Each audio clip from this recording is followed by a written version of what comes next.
Let's Make Trend Twister. Let's mic trend twister में आज सुनिए और देखिए भारत के लिए क्या बोले अमेरिका के वित्त मंत्री स्कॉट बेसेंट और अशोक गहलोत ने बताया राजस्थान की राजनीति का एक रोचक संयोग। अमेरिकी राष्ट्रपति डोनाल्ड ट्रंप के बाद अब उनके वित्त मंत्री स्कॉट बेसेंट ने बयान दिया कि ट्रंप एडमिनिस्ट्रेशन भारत से थोड़ा निराश है।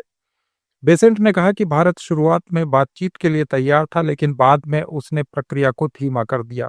इसी वजह से राष्ट्रपति और उनकी व्यापार टीम भारत से नाराज है। उन्होंने आरोप लगाया कि भारत रूस से प्रतिबंधित तेल खरीदता है और उसे रिफाइन कर दुनिया भर में बेचता है, जो वैश्विक नियमों के खिलाफ है। A lot was made of the president's comments about India. We were trying to figure it out exactly what, and it's obviously negotiating and leverage and everything else. And we've heard that we're close with India, and that's one of the majors, other than China, that are left. What was the president's intent yesterday with some of those comments about India? And do you expect something to happen before the deadline? Well, I don't know what's going to happen. It'll be up to India. India came to the table early. They've been slow rolling things, so I think that the president, the whole trade team's a bit frustrated with them. And also, India's been a large buyer of sanctioned Russian oil that they then resell as refined products. So, they have not been a great global actor. Rajasthan के पूर्व मुख्यमंत्री अशोक गहलोत ने गृह मंत्री अमित शाह के उस बयान कि कांग्रेस सत्ता में नहीं आएगी अपनी प्रतिक्रिया देते हुए कहा कि एक बार भैरव सिंह शेखावत जी ने भी कहा था कि उनके जीते जी कांग्रेस सत्ता में नहीं आएगी। संयोग से 8 महीने बाद मैं खुद मुख्यमंत्री बन गया। जीते जी कांग्रेस सत्ता में आएगी, भगवान आपको लंबी उम्र दे। और आज हमारा शासन आप देखो, संयोग से 8 महीने बाद मैं खुद ही मुख्यमंत्री बन गया।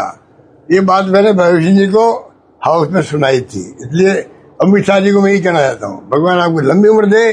आप देखिए कि अगली बार देखिए आप चुनाव आ रहे हैं, अभी आपकी स्थिति खराब होगी, 240 में आप आ गए हो, आपकी सरकार नहीं बनी है, आपका गवर्नमेंट इंडिया गवर्नमेंट है, बीजेपी गवर्नमेंट नहीं है, इसलिए ये बातें तो कोई मानता नहीं। Thank you. प्रधानमंत्री नरेंद्र मोदी ने जम्मू कश्मीर के पूर्व मुख्यमंत्री उमर अब्दुल्ला की गुजरात यात्रा पर खुशी जताई है। पीएम ने सोशल मीडिया प्लेटफॉर्म एक्स पर लिखा, कश्मीर से केवड़िया उमर अब्दुल्ला जी को साबरमती रिवर फ्रंट पर दौड़ और स्टैच्यू ऑफ यूनिटी पर आनंद लेते देखकर अच्छा लगा। उनकी यह यात्रा देश की एकता का संदेश देती है और सभी भारतीयों को देश के विभिन्न हिस्सों की यात्रा के लिए प्रेरित करती है। उमर अब्दुल्ला गुजरात में एक पर्यटन कार्यक्रम में शामिल होने अहमदाबाद आए थे। उन्होंने केवड़िया में सरदार पटेल की विश्व की सबसे ऊंची प्रतिमा को भी देखा। उत्तर प्रदेश के नेता और भारतीय कुश्ती संघ के पूर्व अध्यक्ष ब्रजभूषण शरण सिंह का एक वीडियो सोशल मीडिया पर वायरल है। इसमें वो कह रहे हैं कि 8वीं की परीक्षा में 2 बार फेल हुए थे। तीसरी बार जब परीक्षा दे रहे थे तो अंग्रेजी का पेपर बिल्कुल समझ नहीं आया। तब उन्होंने बगल में बैठे छात्र को धमकी देकर उसकी कॉपी उतरवाई। उन्होंने ये भी कहा कि अगर उस छात्र ने कॉपी नहीं दी होती तो हाथ पैर तोड़ देता। ब्रजभूषण के मुताबिक एक दरोगा ने भी उनकी मदद की थी। खैर, किसी तरीके से बातचीत हुई और लिखा गया। उसमें हमारा पुलिस वालों ने भी सहयोग किया। एक दरोगा थे, यादव जी, अभी नाम भूल रहे, वो आए। उन्होंने कहा, भाई कोई बात नहीं, पढ़ने में नहीं अच्छा लेकिन खेलने में बहुत अच्छा है, तो थोड़ी मदद इसकी हो जाए।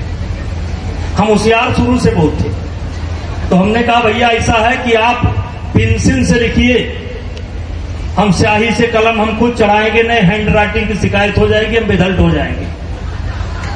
सुनाई नहीं पड़ रहा है क्या? खैर, हमने लिखा, हमने स्याही चढ़ाया, पास हो गए। तो मेरे बच्चों, जब मैं जिस दिन कक्षा 8 का रिजल्ट मेरे पास आया और मैं पास हो गया, लेकिन मेरे बच्चों उस दिन मैं सोया नहीं। और क्यों नहीं सोया? क्योंकि जिंदगी में पहली बार मैंने अपने आप से बात करना शुरू किया। नीम के पेड़ के नीचे लेटा था, मैंने अपने आप से पूछा, भूषण सिंह कहां दिक्कत है? राज्यसभा में चर्चा के दौरान राजद नेता प्रोफेसर मनोज कुमार झा ने केंद्र सरकार पर करारा व्यंग्य किया। उन्होंने कहा कि अगर नेहरू अब भी आपको इतने सालों बाद परेशान कर रहे हैं तो मान लेना चाहिए कि कुछ तो बात थी उस बंदे में। नेहरू लाइफ वेस्ट हैं इस सरकार की। वो जो हवाई जहाज में जब हम लोग बैठते हैं तो कहते हैं कि अगर जहाज डूबने के क्रम में लाइफ वेस्ट को ऐसे फूकिए, फुला लीजिए ताकि पानी में उतरने में नेहरू बार बार आ जाते हैं। मतलब मैंने तो पिछले सदन में उस वाले पार्लियामेंट में कहा था कि बेहतर है एक दिन में एक मुकदमा कर दो, जवाहरलाल नेहरू हाजिर हो, जिनको उनके पक्ष में दलील देना है देंगे, हम जैसे लोग चलिए टूटे बिखरे हैं। और दूसरी तरफ उनको बुला लो जिनको नेहरू हर जगह नजर आते हैं। अगर नेहरू इतने वर्षों बाद भी आपको परेशान कर रहे हैं तो कुछ तो बात है थी उस बंदे में, कुछ तो बात थी। केंद्रीय मंत्री किरण रिजिजू ने वरिष्ठ कांग्रेस नेता सलमान खुर्शीद को लेकर एक टिप्पणी की है। उन्होंने सोशल मीडिया प्लेटफॉर्म एक्स पर सलमान खुर्शीद का एक वीडियो शेयर करते हुए लिखा कि आखिरकार सलमान खुर्शीद एक परिपक्व नेता हैं जिनमें किसी मुद्दे की बारीकियों और गंभीरता को समझने की क्षमता है, लेकिन कई बार परिपक्वता उम्र के अनुपात में नहीं आती।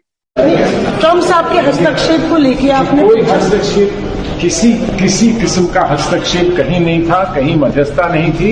लेकिन जब विश्व में ऐसी चीज होती है तो अलग अलग लोग प्रयास करते हैं कि कुछ संदेश दें, कुछ कहें, कुछ पहुंचाएं, लेकिन जो कुछ भी हुआ है वो दोनों देशों के बीच में ही हुआ है। जब हमने जब जो एस्केलेट हुआ था मामला तो हमारे बीच का था, जब खत्म हुआ, समाप्त हुआ तो हमारे बीच का समाप्त हुआ। पाकिस्तान डीजीएमओ की ओर से पहल हुई, उन्होंने ये कहा कि इसको हम समाप्त करें। हमने कहा कि आप समाप्त करने को तैयार हैं तो कर लीजिए, 5 बजे समाप्त हो। राजस्थान में भारी बारिश का जायजा लेने निकले मुख्यमंत्री भजन लाल शर्मा का एक दिलचस्प वीडियो वायरल है। 2.5 घंटे के सघन निरीक्षण के दौरान जब सीएम जल भराव वाले इलाकों में हालात देख रहे थे तभी एक समर्थक अचानक सामने आया और बोला, मुख्यमंत्री जी अब पानी बिजली की कमी नहीं रहेगी, आपका पग फेरा ही ऐसा है। फसल कैसी है? सब बढ़िया है। आपका पग फेरा इतना है, पानी की तो कमी नहीं है। बोलो कि रात रहने की शर्मा जिंदाबाद। पानी और बिजली इनकी तो आपके आने के बाद में फजल हो गई। तो भाई साहब 30 साल की उम्र से सीएम मान देखो, लेकिन पानी कादा में कूद जाओ सीएम आज पहली बार दिखेगा। पहली बार कादा में कूद जाओ। जनता का लाड में थे, बड़ी बरसात में अंडा आ रहा था। और एक राजा के हमारे प्रजा के लिए इतना मतलब सौभाग्य की बात है कि जो आप एक एक चीज गहराई से देख रहे हो भाई साहब। 30 साल में 6 सीएम देखे हैं भाई साहब, 6 सीएम। पहला सीएम देखा है जो कादा में कूद रहे थे। तो सांगानेर का कई बड़ा भाई साहब 2 साल से जो बारिश हो रही थी, आनंद आ रही है, किसान इतना खुश है। पब्लिक पानी पीने के लिए तरस जाते थे, अकाल पड़ता था अकाल। अब आप देखोगे आपके आने के बाद में कोई गिरिराज धन की थाने पर पर्वत उठाना पड़ा। मैं अभी भी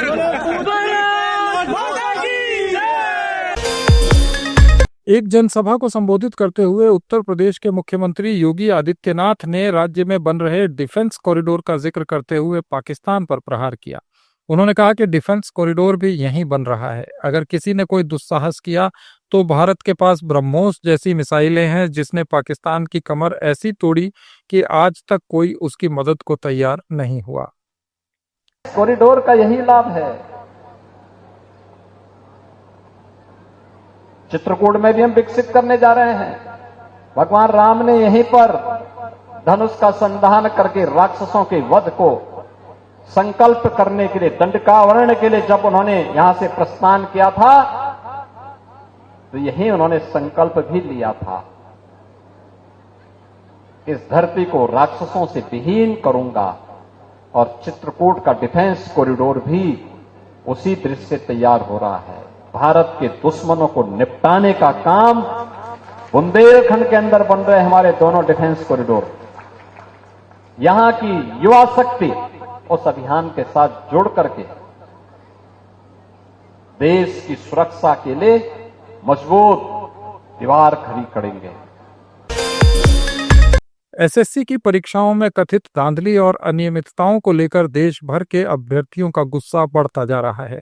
इन छात्रों ने परीक्षा प्रणाली में सुधार और ट्रांसपेरेंसी की मांग को लेकर आंदोलन तेज कर दिया है। इस सिलसिले में कल दिल्ली चलो मार्च का ऐलान किया गया था, लेकिन इससे पहले ही आंदोलन ने जोर पकड़ लिया। हम सब लोग नजफगढ़ थाने के सामने, एक बार बता दो सब लोग, 12 बजे से 8 बजकर 9 बजने आ रहा है, 9 घंटे के आसपास हो गए। हमारे टीचर्स केरबिल के सारे, राकेश सर, नीतूमन सब अंदर है और अभी तक उनकी कोई, नवीन सर भी अंदर है, कोई उनकी व्यवस्था के अंदर के बारे में हमें कुछ पता नहीं है। जब तक हमारे साथी टीचर्स नहीं आ जाएंगे हम यहाँ से हिलेंगे नहीं। हम बेवजह की कोई नारेबाजी नहीं करेंगे, हम कोई रूल नहीं तोड़ रहे, हम ट्रैफिक डिस्टर्ब नहीं कर रहे, हम शांति से बैठे और अपने टीचर्स को लिए बिना सम्मान के साथ हम यहाँ से हिलने वाले नहीं हैं। राजस्थान के बाड़मेर जिले के गुड़ामालानी के गोलिया जेतमाल गांव से एक अनोखा वीडियो सोशल मीडिया पर फैल रहा है। वीडियो में 78 साल के कांजी नाई देसी परंपरागत अंदाज में एक आदमी के बाल काटते नजर आ रहे हैं। कांजी नाई कई दशक से लोगों को संवारने का काम कर रहे हैं। टेक्नोलॉजी और आधुनिक हेयर कटिंग मशीनों के इस दौर में भी वो पुराने औजार और अपनी पुरानी शैली के साथ सेवाएं दे रहे हैं। गांव के लोग आज भी उनसे ही बाल कटवाना पसंद करते हैं। उनके हुनर, सादगी और समर्पण को देखकर लोग सम्मान से उन्हें याद कर रहे हैं। ये थे आज के कुछ इंटरेस्टिंग वायरल पोस्ट्स। अपडेट्स के लिए जुड़े रहिए लेट्स माइक के साथ। आप सुन रहे थे let's mic more than radio. Follow कीजिए हमें हमारे सोशल मीडिया प्लेटफॉर्म्स पर। It's time for news. It's time for more than radio. Presenting the first radio news app, Let's Mic. Let's Mic, a news-based app on your phone where you get to watch and listen news, talk shows, interviews, radio show podcasts. On Let's Mic, you get all relevant information of TV, print, radio, podcast, and digital. Let's Mic talks about every segment of life.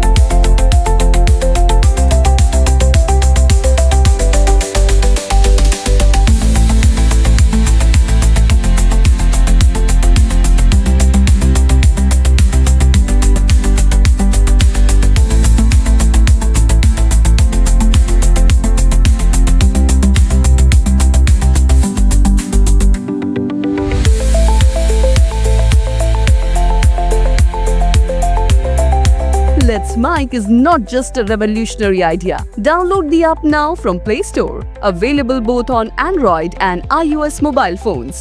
Follow us on YouTube, Instagram, Twitter,